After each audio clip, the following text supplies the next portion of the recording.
have allegations and complaints around corruption, around nepotism, and so on and so forth.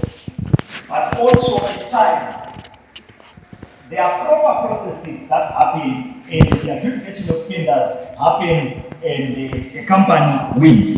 When a company is won, you then get to a stage at times where the kind of work that gets to be done by the company that will have been given tender leaves a lot to be desired.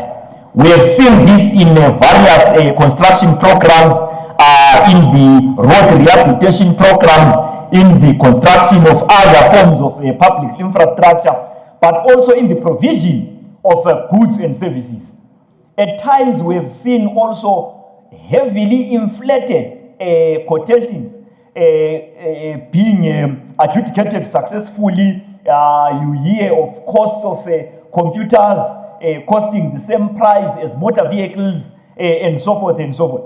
So this, Mr. Speaker, ultimately deprives our country, our nation, our government of a certain quantum of resources that would have been spent efficiently, and so forth and so forth. Now, we live in the era of evolving technologies, and currently we are seeing the fast movement of artificial intelligence. A few weeks ago, His Excellency launched the National Artificial Intelligence Strategy here in Parliament, meaning that the involvement, the inclusion of artificial intelligence in our governance systems is no longer an issue of commentary, is no longer an issue of aspirations. It is now an integral part of how we intend to move our society forward.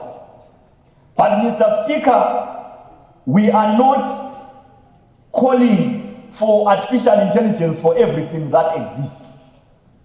We are calling for a system that fuses the role of artificial intelligence to achieve efficiency, to also achieve effectiveness, but with the human hand still in there.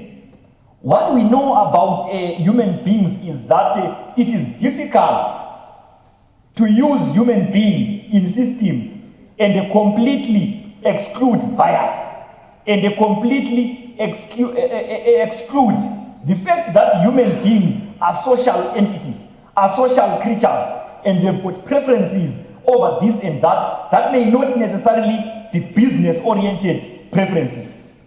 So, Mr. Speaker, this motion says, in the adjudication of tenders, the Procurement and Regulatory Authority of Zimbabwe, PRAZ, must start processes of building artificial intelligence systems. These artificial intelligence systems must make it faster to adjudicate over tenders. It must also use algorithms to search as much information as possible about the nature of the tender and about the companies that are making a bid for that specific tender. When we do so, Mr. Speaker, we are going to save on time as a nation, but also we are going to be as close as possible to issuing these tenders to the most deserving companies in terms of workmanship rather than in terms of our social preferences and other misconceptions or even real conceptions that we may have. What therefore needs to be done in this case is for a commitment by PRAZ, a commitment by the Ministry of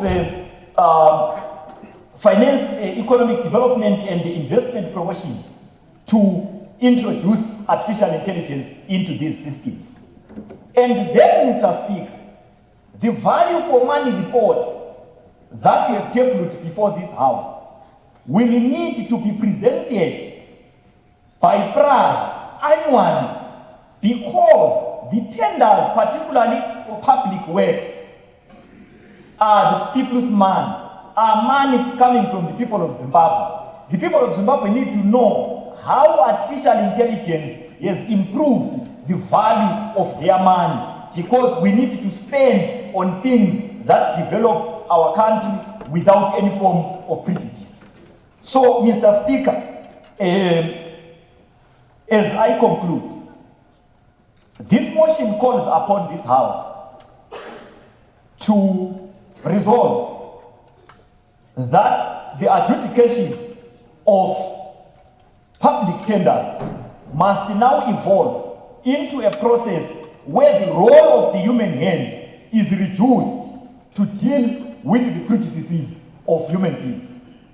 It is not being completely obliterated, it is being reduced. And in the process of reduction, the public confidence on the system that we are building, that we have to build, needs to be at the center of our planning. Hence, the periodic value for money reports from CRAS.